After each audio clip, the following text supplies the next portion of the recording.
to open it. Give Ugo the record. He knows how to record. Give it to him.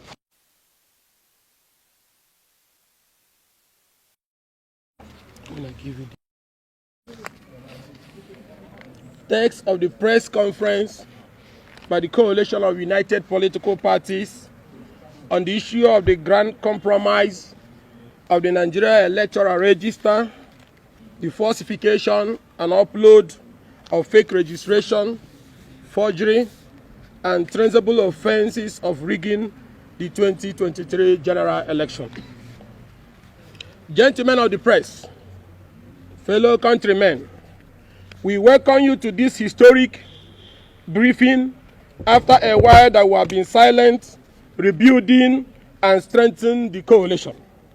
We have called you today because we have secured the documents to back up claims that we have uncovered a well-orchestrated grand compromise of the electoral register, falsification and upload of fake registration, move to nullify the use of the bimodal voter accreditation system BVAS machine, complete takeover of INEC and the removal of its chairman from office, and traceable offenses of rigging the 2023 general election.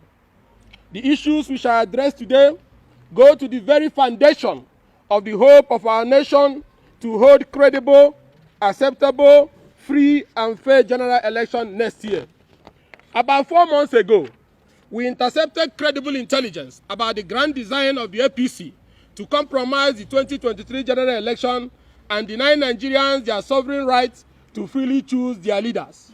This intelligence was intercepted after the plan was shared in details to some of the APC governors and for them to play their own roles. We laid in wait, collected our hardcore evidence and proof, and today we believe that Nigerians deserve to know the kind of party that is running the affairs of our nation and the imminent threat that can destroy the 2023 general election.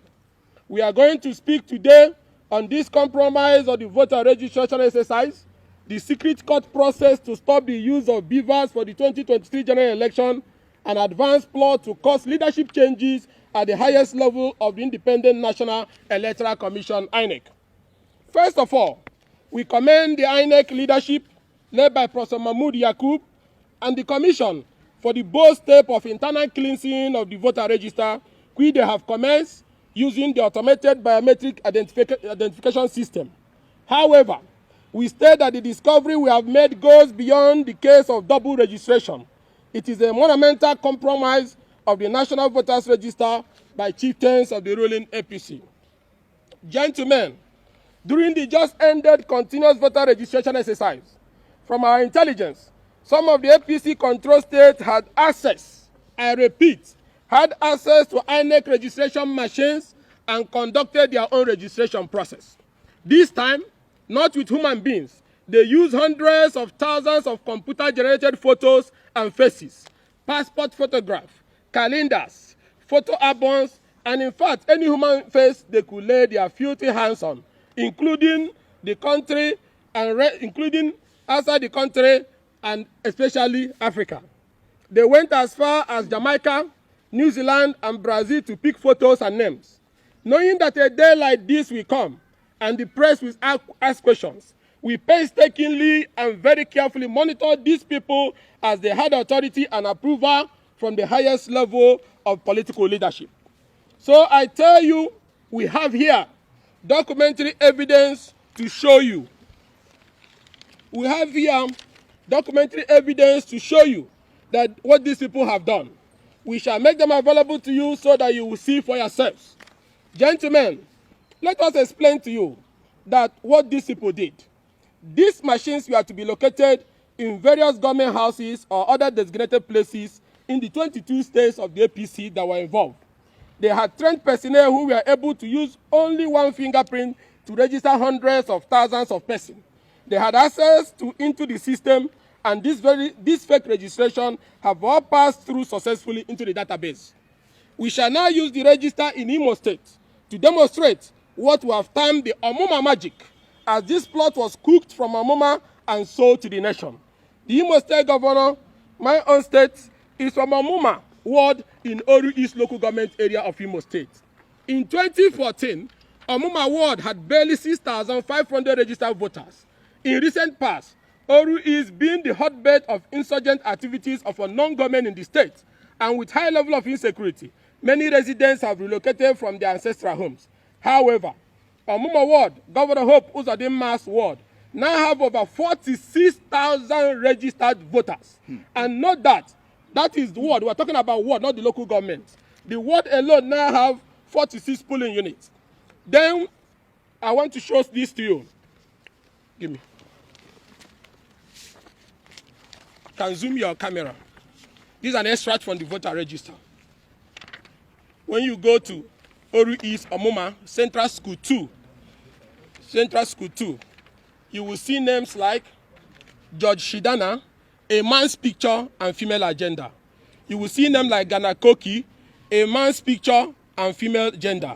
You will see a name like Gosigo Faith, a man's picture and female gender. If you go also to Omuma Primary School, polling unit 01, you will see a name like Grifty Edem, a man with a female picture.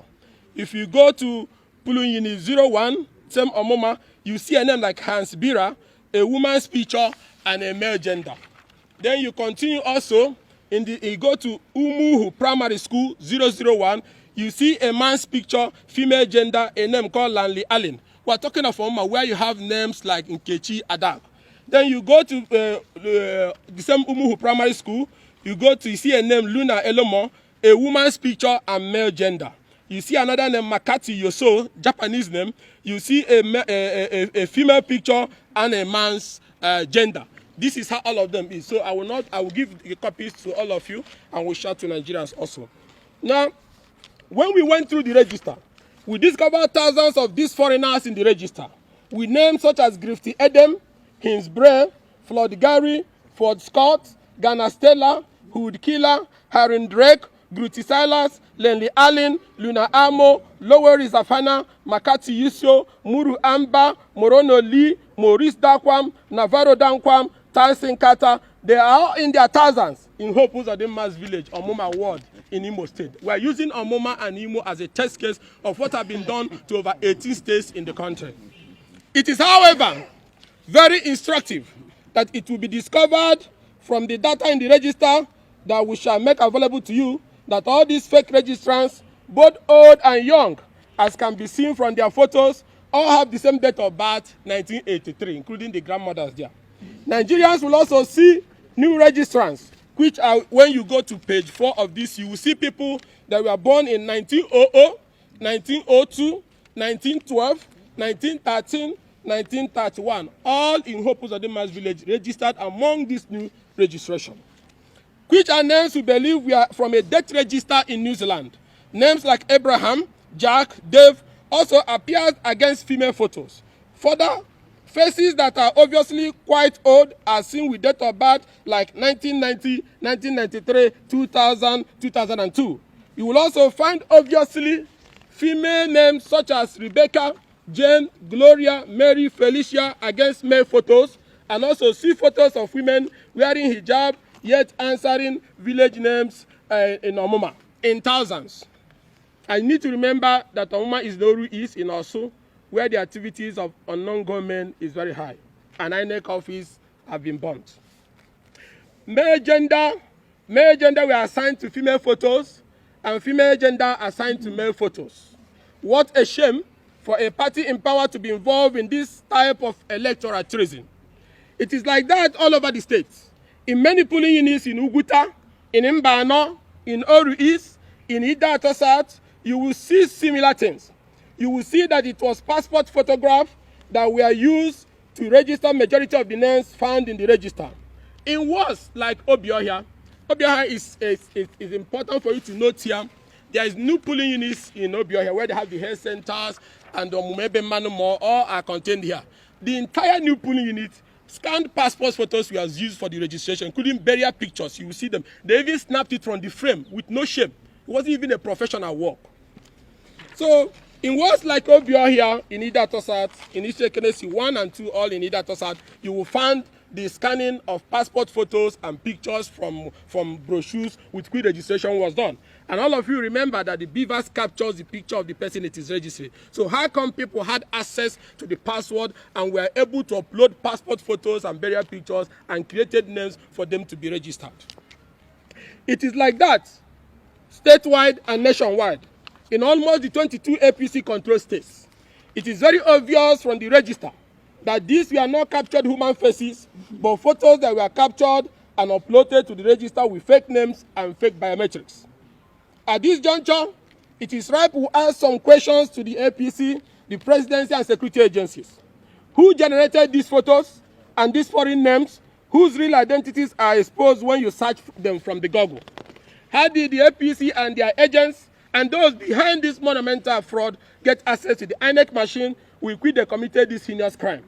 How did this person have access into the INEC database to be able to upload these fake identities, particularly where many of them are discovered to be in the new polling unit created by INEC?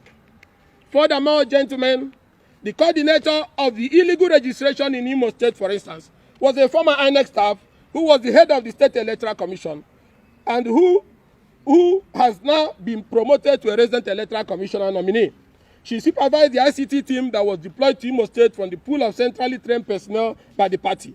Many would ask, how would this affect voting on election day, since INEC has insisted on the use of beavers as the only means of accreditation and voter authentication?